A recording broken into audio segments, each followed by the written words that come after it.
Well, when you talk about struggles, I guess are you talking about current,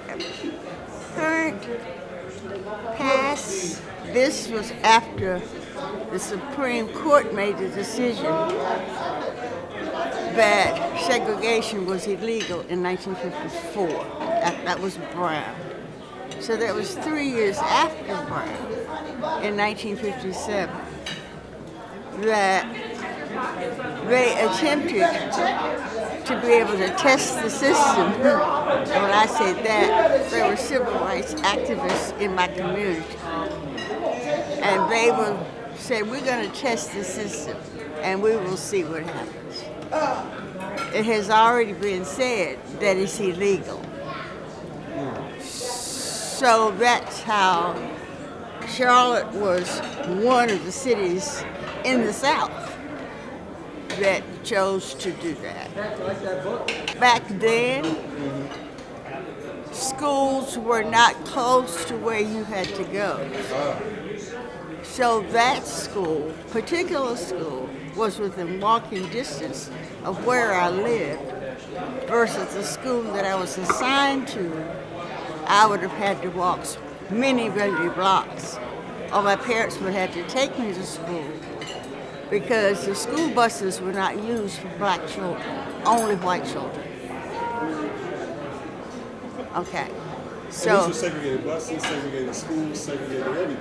Well, I wouldn't say segregated buses. I would just say we had no buses that were provided for us. The buses were provided for white students. So if you wanted to get to school, your parents took you to school.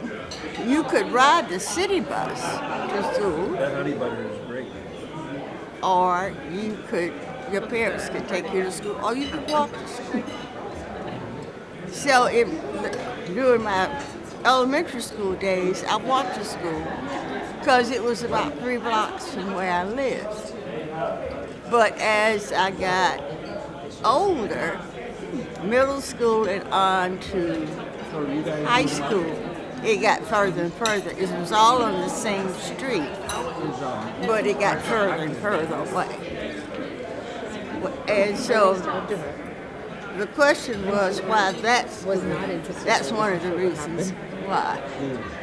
Now I would, because of the fact that everything has turned around, has gone full cycle, and our children are going through the same kinds of things today that I went through then. Schools are back segregated again. And when I say that, it's the same kinds of things that happen. No resources. Funding is not put in schools that are prominently black and brown children.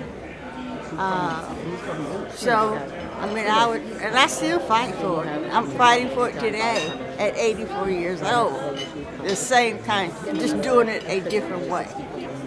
No, the police were there, but they were at the street that I had to come into, but they were not there to protect me. Never did. Oh, my parents came with me the first day, when my father did. And he was driving the car, but then they blocked him so he couldn't get me down to the school. So his friend, who you see in the picture, was one of his friends and professors at the university where my father taught. He was the one who was walking. He asked him to make sure I got to the front door. And so he walked with me.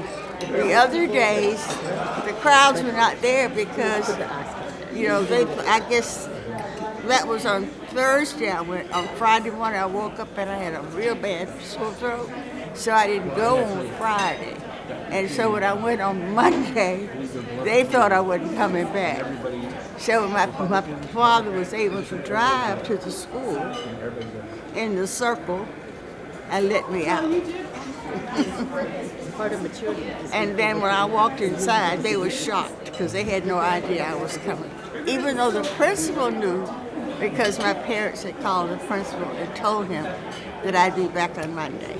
In the classrooms, I was ignored by the teachers. In the hallways, stairwells, I was pushed and shoved the same way I was outside. Only thing they would throw rocks and things, but I was pushed and shoved.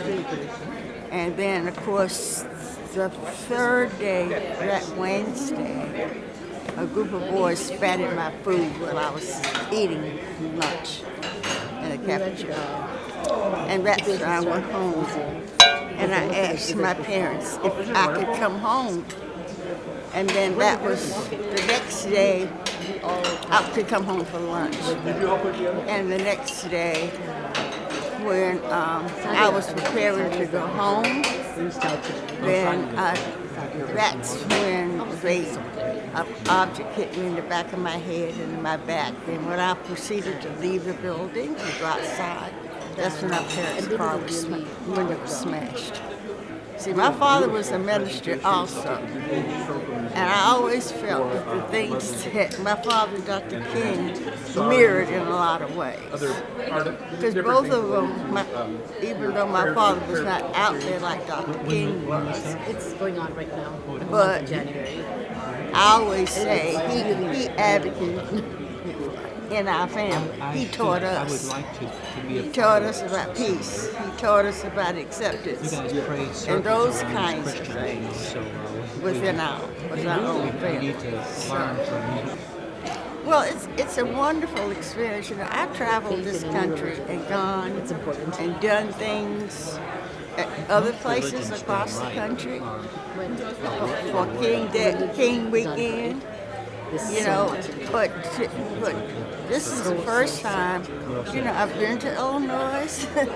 You know, I came to Chicago for a conference, but after talking, and at first I wasn't sure I was going to come because of health issues. But after talking to Regina, and she explained to me what was going on, and I said, you know, I have to go because I want to be a part of that too as well. There was a young man who was there that day that my first day at Harding, and they had a 50th anniversary,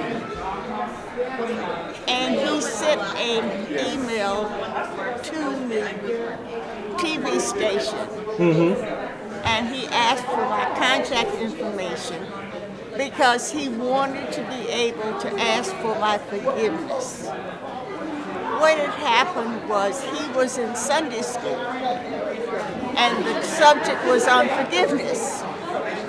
And his Sunday school teacher asked the question, is there anyone that you would like to ask for forgiveness? And he said, yes, Dorothy counts. And he went on to tell the story about what happened the first day at Harding and how he did not step in to do anything. So when I got the email, I slept on it overnight because this was the first contact I had received from anyone at Harding since I left there in 1957. So I called the next day, I emailed him back, and I said, I forgave you 50 years ago. So then he asked if we could get together and have dinner, he and his wife and I, who was also a Harding graduate.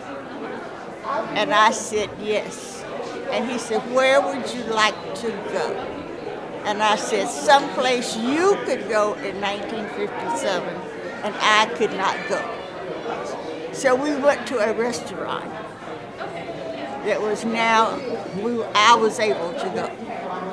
He, years later, he found out he had cancer. And he went into hospice care, and his wife and I communicated. And I told her I was coming up to see him because she said that he had stopped talking. And so I left work, went up to see him, spent about 2 hours, sat there beside his bed, just kind of talked about different things, kissed him on his forehead, and left. And his wife called me later on, and she said, he was waiting for you. He died 2 hours after you left. And so, of course, I went to his services. I sat with the family, and have been not as much now as when he first died. Kept in contact with his wife. What an amazing testament. Dan, you want to close us out on that note? I want to highlight that Dorothy, to me, is a Christ-like figure. When she was walking into that school as a 15-year-old, she was walking just like Jesus was on the road to Calvary with that cross, being spit at, jeered at, harangued by people. And then after all that, she says, God forgive them, for they don't know what they're doing. She is a Christ-like figure to me and to all of us. And we're so blessed to have Dorothy Counts as our speaker for this wonderful Martin Luther King celebration.